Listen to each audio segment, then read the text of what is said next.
lembre, é isso. Então, a gente tem na regência trina permanente uma série de medidas importantes que você não pode esquecer aí, para fazer a prova. Criação da Guarda Nacional, o ato adicional de 1834, que fez alterações na Constituição de 1824, no sentido de dar mais autonomia para as províncias. E que alteração foi essa? Permitiu que a província tivesse Assembleia Legislativa. Nós temos também a criação do município neutro do Rio de Janeiro. Você não pode esquecer que é uma espécie de distrito federal separado da província do Rio de Janeiro.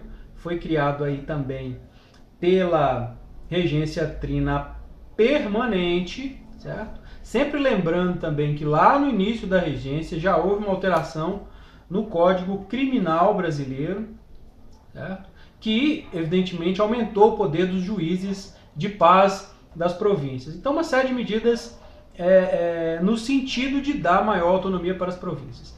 Agora, pessoalzinho, não esqueça, a regência trina permanente também no ato adicional, ela acabou com a regência trina permanente e transformou em una com mandato de 4 anos. E nós teremos aí eleição em 1835, eleição para regente. E quem sairá vitorioso nessa eleição? O padre Diogo Feijó, tá certo?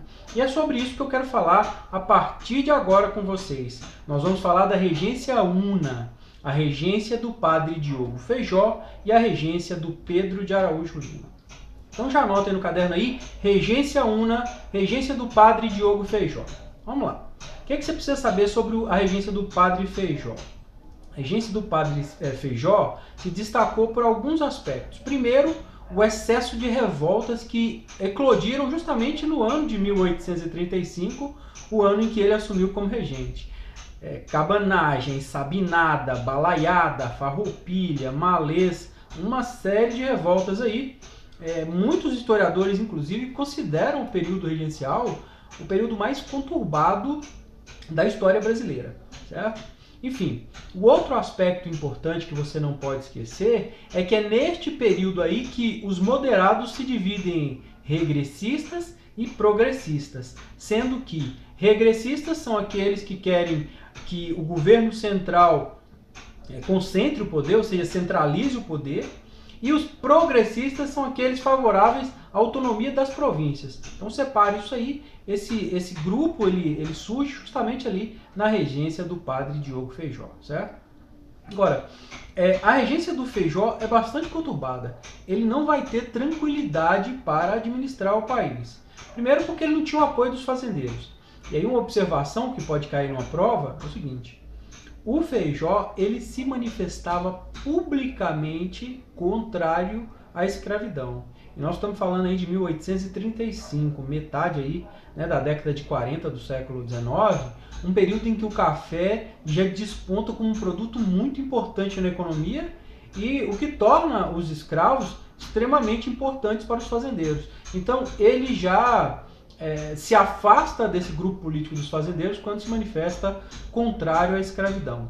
A imprensa também não dá trégua para o Feijó, e somando isso, as revoltas que ele não consegue resolver e a pressão que a imprensa fazia sobre ele, que também fazia uma dura oposição ao Feijó, ele acabou renunciando ao cargo de regente. Então Feijó renuncia ao cargo de regente em 1837, cedendo espaço então para Pedro de Araújo Lima, que é um conservador, que é um regressista. Então, a gente tem a presença do Feijó até 1837, e essa presença do Feijó é presença do grupo progressista na regência. A saída de Feijó traz então para o poder o grupo regressista. Progressista Feijó, regressista Pedro de Araújo Lima, o último regente uno do Brasil. Bom, dito isto sobre o Feijó, você precisa anotar aí as informações sobre o Pedro de Araújo Lima. Pedro de Araújo Lima era um rico proprietário de terras da região de Pernambuco. Então, um defensor dos interesses dessa elite agrária brasileira e, como eu já disse aqui, ele é regressista, ou seja, ele vai tentar implementar uma política, ele que acreditava que ele representa esse grupo que acreditava que era a autonomia das províncias que acabavam fomentando, influenciando as revoltas. Ele vai fomentar uma política, criar uma política de desfazimento. Ele tenta desfazer, voltar atrás em toda aquela autonomia dada às províncias pela regência trina permanente, pelo padre Feijó. E como é que ele vai fazer isso, o Pedro de Araújo Lima? Anote aí, isso vai cair na sua prova. O Pedro de Araújo Lima vai criar a Lei de Interpretação do Ato Adicional. Lei de Interpretação do Ato Adicional. Essa lei, ela busca retirar a autonomia dada às províncias pelo Ato Adicional de 1834. Só para exemplificar para você, o poder legislativo que foi dado pelo Ato Adicional, ele vai ser retirado pela Lei de Interpretação do Ato Adicional. Inclusive, muitos cargos públicos passaram a ser escolhidos nas províncias, pelos governos provinciais. Isso retorna para o governo central. O governo central agora é quem vai indicar cargos públicos nas províncias também. Então, reduz-se muito essa autonomia das províncias, certo? Agora, o maior destaque do governo do Araújo Lima é justamente isso. É a presença dos regressistas no poder, é o desfazimento da autonomia das províncias, é o desfazimento do ato adicional. No entanto, a título de prova, é importante que você anote aí o seguinte. É nesse governo que foi criado o famoso Colégio Pedro II, lá no Rio de Janeiro, né? E o Instituto Histórico e Geográfico Brasileiro. Instituto Histórico e Geográfico Brasileiro. Duas instituições importantes da nossa história que foram criadas aí no governo do Pedro de Araújo Lima. Ok? Bom, o Araújo Lima fica, como vocês sabem, até 1840, quando teremos o golpe da maioridade. E o que foi o golpe da maioridade? Seguinte, pessoal. Os liberais, fora do poder, desde a saída do padre Feijó, eles então começaram uma política de aproximação com o príncipe regente e montaram uma coisa chamada Clube da Maioridade. Na verdade, desde 1835 já se falava muito em antecipar a maioridade de Dom Pedro II, né, para que ele pudesse assumir com 15 anos, como uma espécie de alternativa para resolver o problema da crise social, das revoltas, enfim. Então, os liberais montaram o Clube da Maioridade, que era um grupo de políticos que defendiam a antecipação da maioridade de Dom Pedro, e começaram então a pressionar, né, dentro da Assembleia Legislativa para que isso fosse aprovado. Em 1840 é apresentado um projeto pelos liberais, né, eu estou chamando de liberais aqui, né, os progressistas, mas que já é visto como um grupo chamado de liberal. Esse grupo apresenta o projeto de antecipação da maioridade, apresenta uma proposta de antecipação da maioridade de Dom Pedro II à Assembleia Geral, a Assembleia Legislativa Brasileira, e, inclusive, com o apoio do grupo regressista, dos conservadores, é aprovada a lei que antecipa a maioridade de Dom Pedro II, e ele, então, quando é consultado se ele deseja assumir, ser coroado, ele diz que sim, e aos 14 anos, Dom Pedro II assume o governo do Brasil, pondo fim ao período regencial e dando início ao que a gente chama de segundo reinado. Então, importante você fazer algumas observações aí.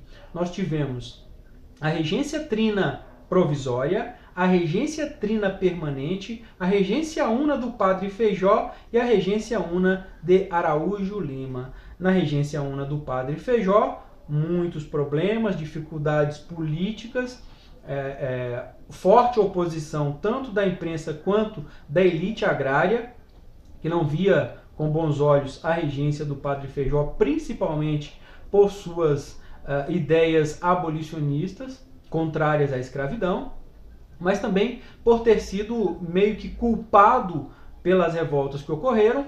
Daí assume no seu lugar um conservador, Pedro de Araújo Lima, que tenta desfazer as medidas de autonomia das províncias, mas que não consegue resolver também o problema das revoltas, e aí acaba que liberais e conservadores, num acordo político, numa numa espécie de coalizão de interesses ali entre liberais e conservadores, progressistas e regressistas, acabam apoiando aquilo que foi chamado de o golpe da maioridade, que foi a antecipação da maioridade de Dom Pedro II para que a coroação do rei, do príncipe adolescente, fosse um fato que tivesse o condão de resolver o problema das revoltas. Então, em 1840, fim da regência, tem início o governo de Dom Pedro II, o segundo reinado, que trataremos numa aula futura. Mas ainda não acabou. Importante que você agora vá aqui embaixo,